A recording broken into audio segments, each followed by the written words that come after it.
इस यूनिट के अंदर हमें एक्चुअली पढ़ना क्या है।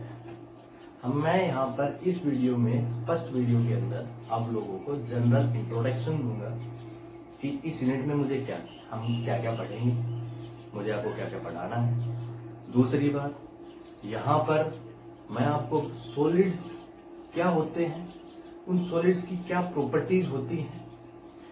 सॉलिड, अगर किसी मैटर को सॉलिड में रहना है या किसी को गैस में रहना है या किसी को आपके लिक्विड में रहना है, तो ऐसी कौन सी प्रॉपर्टीज हैं, कौन सी जो आपकी प्रॉपर्टी है जिनके ऊपर डिपेंड करता है कि कोई मैटर सॉलिड होगा, लिक्विड होगा या फिर गैस होगा।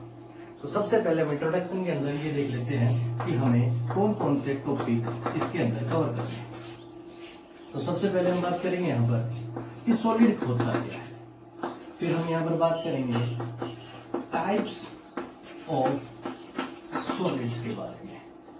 टाइप्स ऑफ सॉलिड्स के बारे में बात करने के बाद हम बात करेंगे पैकिंग ऑफ सॉलिड। इस सॉलिड्स की पैकिंग किस किस टाइप की होती है। हम यहाँ पर 1 डायमेंशनल भी पढ़ेंगे, 2 डायमेंशनल भी, 3 डायमेंशनल भी। उसके बाद हम यहाँ पर डेंसिटी, कि हम किसी सॉलिड की डेंसिटी को कैसे निकालेंगे, किस तरह से मेजर करते हैं, वो भी पढ़ेंगे। उसके बाद हम यहाँ पर एक पढ़ेंगे आपका रेडियस रेशियो, ठीक है। उसके बाद हम यहाँ पर आपका एक पढ़ेंगे डिफेक्ट्स, एक हम पढ़ेंगे आपका यहाँ पर डोपिंग, एक हम यहाँ पर पढ़ेंगे आपका मैग्नेटिक प्रॉपर्टीज, ठीक है। तो ये आपकी मेन कुछ टॉपिक्स हैं जो हम यहाँ पर इस यूनिट के अंदर कवर अप करेंगे। तो आज मैं बस सिंपल एक सॉलिड को कवर करेंगे।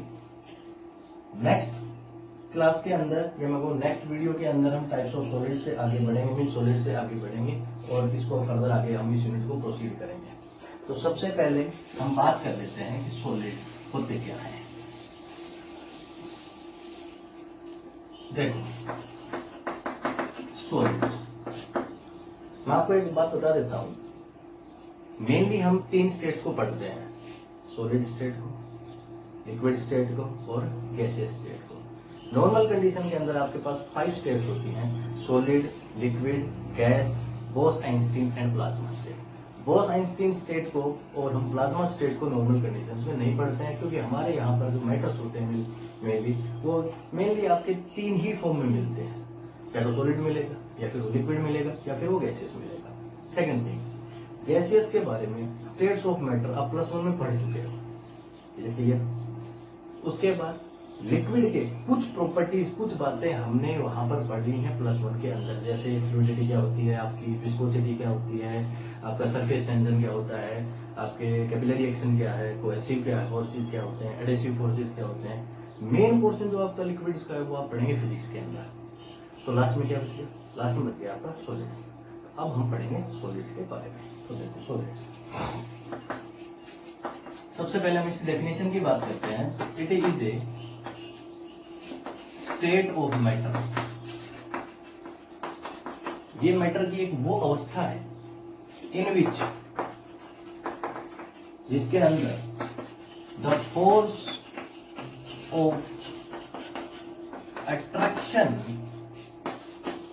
Between the constituent particles is very strong. बहुत ही ज्यादा स्ट्रॉन्ग फोर्स ऑफ अट्रैक्शन होता है इन पार्टिकल्स के बीच में। अब दूसरी बात देखो, ये जो कंस्ट्रेंट पार्टिकल्स है ना, इस वर्ड का हम बार बार यूज करेंगे इस यूनिट के अंदर। और कंस्ट्रेंट पार्टिकल्स को आप ध्यान रखना, जब भी मैं कंस्ट्रेंट पार्टिकल की बात करूंगा तो ये कंस्ट्रेंट पार्टिकल आपका एटम भी हो सकता है, मीन्स वो सॉलिड आपका एटम से बना हुआ हो सकता है, या फिर आपका मॉलिक्यूल से भी बना हुआ हो सकता है, या फिर आपका आयन से भी बना हो सकता है। तो जब कंस्ट्रेंट पार्टिकल की बात होगी तो आपको ये नहीं, मैं बार बार ये नहीं बोलूंगा कि एटम का बना हुआ है, मॉलिक्यूल का बना हुआ है, आयन का बना हुआ है। मीन्स मैंने नाम ले दिया constraint particles, it means constraint particles में से इनमें से कोई भी हो सकता है, ठीक है, क्लियर। दूसरी डेफिनेशन जो आप सिंपल पहले भी पढ़ते हुए आए हो, ये भी आप लोगों ने पढ़ी होगी। सॉलिड्स क्या होते हैं? सॉलिड्स आर दोज सब्सटेंसेस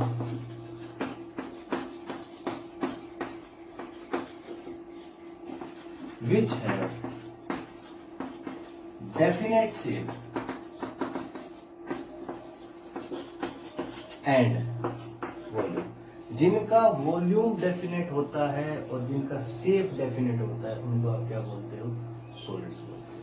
ये भी आप लोगों ने पढ़ी हुई होगी।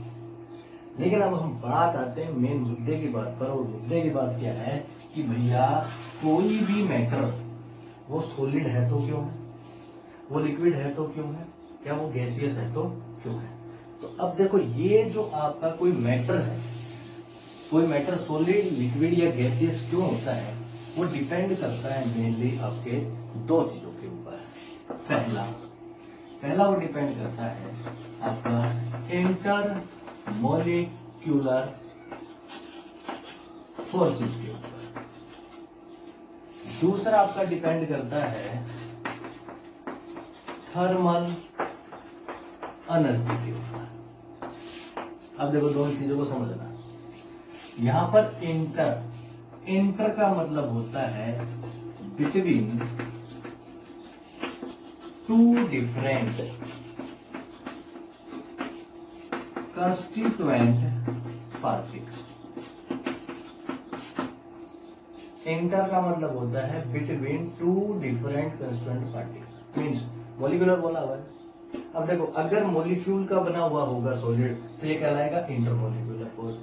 अगर वो आयन का बना होगा तो कहलाएगा इंटर आयोनिक फोर्सेस, और अगर वो एटम का बना होगा तो कहलाएगा इंटर एटमिक फोर्सेस। क्लियर बात? अब देखो, इसमें बात समझने की क्या है। इंटर और इंट्रा दो वर्ड्स होते हैं, एक होता है इंट्रा, एक होता है इंटर। इंट्रा का मतलब होता है आपका इन सेम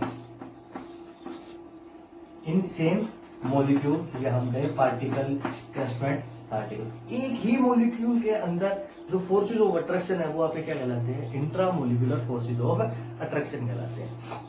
अब देखो, इंटर में कैसे क्या होगा?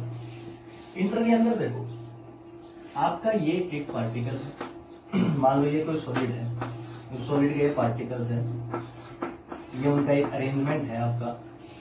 ये थोड़ा सा इसको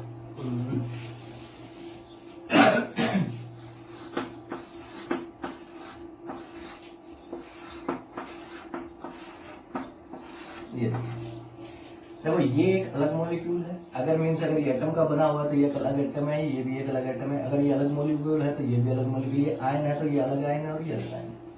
समझ गए? मीन्स इस एटम या मैं कहूँ इस कंस्टिट्यूएंट पार्टिकल और ये कंस्टिट्यूएंट पार्टिकल दोनों अलग अलग है, डिफरेंट है। मैंने बताया between two different constituent particle के बीच का फोर्स ऑफ अट्रैक्शन क्या कहलाता है? इंटरमोलिक्यूलर। मीन्स इस मॉलिक्यूल और इस मॉलिक्यूल के बीच के फोर्स ऑफ अट्रैक्शन क्या कहलाएगा? इंटरमोलिक्यूलर फोर्सेज ऑफ अट्रैक्शन कहलाएगा। बात क्लियर है? ठीक है। अगर मैं इंट्रा की बात करता हूं तो इंट्रा में जो आपका एक मॉलिक्यूल है, इस मॉलिक्यूल के अंदर ही फोर्सेज ऑफ अट्रैक्शन जनरेट होते हैं। जैसे अगर मैं बात करूं,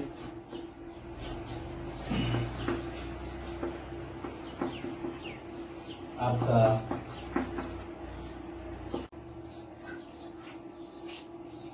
जैसे देखिए, ये क्या है आपका? ऑर्थो पोजीशन के ऊपर नाइट्रो ग्रुप है, और ये कौन है आपका? फिनोल। तो ऑर्थो नाइट्रो फिनोल, इसमें हाइड्रोजन है और ऑक्सीजन है। हाइड्रोजन और ऑक्सीजन के बीच में आप लोगों को पता है हाइड्रोजन बॉन्डिंग होती है। तो ये देखो, हाइड्रोजन और ऑक्सीजन के बीच की जो बॉन्डिंग है, एक ही मॉलिक्यूल है, उस मॉलिक्यूल के अंदर ही क्या हो रही है? बॉन्डिंग हो रही है। यही क्या कहलाती है? आपकी इंट्रामोलिक्यूलर फोर्सेस ऑफ अट्रैक्शन। ठीक है, बात क्लियर है? बात समझ में आ गई? अब इसकी डेफिनेशन, अब हम इसकी डेफिनेशन देखते हैं कि इंटरमोलिकुलर फोर्सेज ऑफ अट्रैक्शन क्या कहते हैं। तो देखो, इंटरमोलिकुलर फोर्सेज ऑफ अट्रैक्शन कहते हैं according to these forces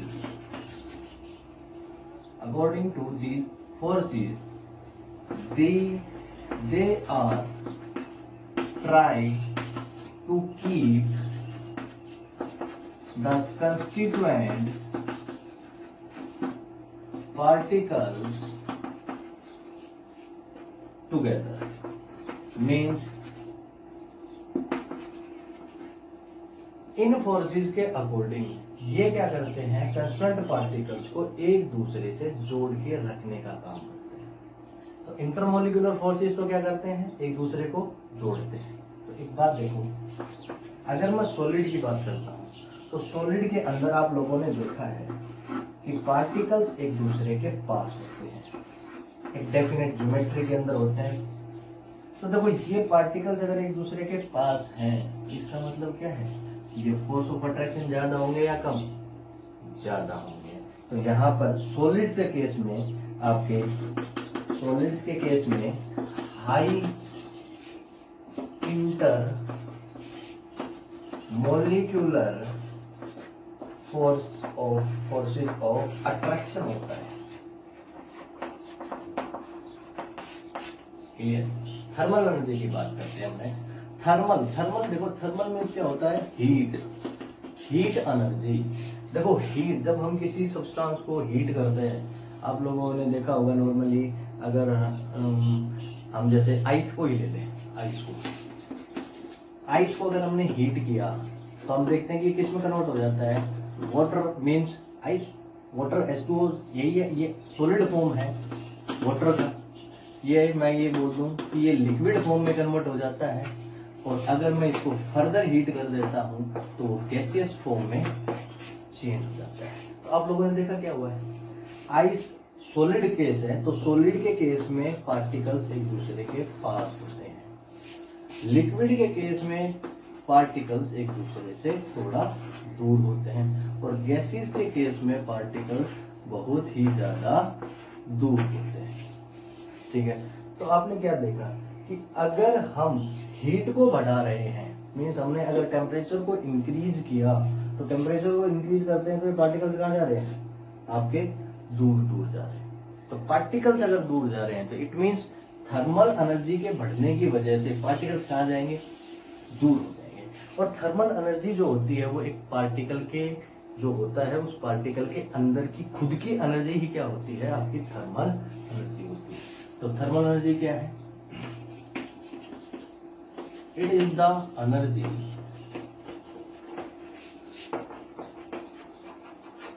present in the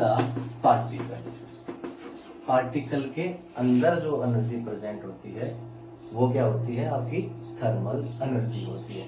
और ये एनर्जी किसकी वजह से होती है, ड्यू टू टेम्परेचर की वजह से होती है। बात क्लियर। अब थर्मल एनर्जी क्या कर रही है, थर्मल एनर्जी पार्टिकल्स को एक दूसरे से दूर कर रही है। It means this energy tries the constant particles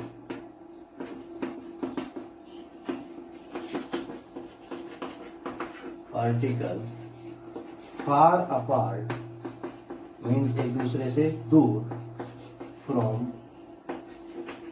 each other, एक दूसरे से क्या करेंगे, दूर करेंगे। तो अब देखो, यहां मैंने बात की थी कि जब सॉलिड का केस होता है तो पार्टिकल्स एक दूसरे के पास होते हैं, तो मैंने क्या कहा था कि इंटरमोलिकुलर फोर्सेज ऑफ अट्रैक्शन क्या होगी, हाई।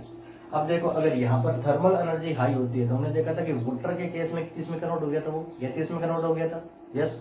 और गैसियस में केस में अगर जब कन्वर्ट हो गया था तो पार्टिकल्स कहाँ थे, एक दूसरे से बहुत ज्यादा दूर थे।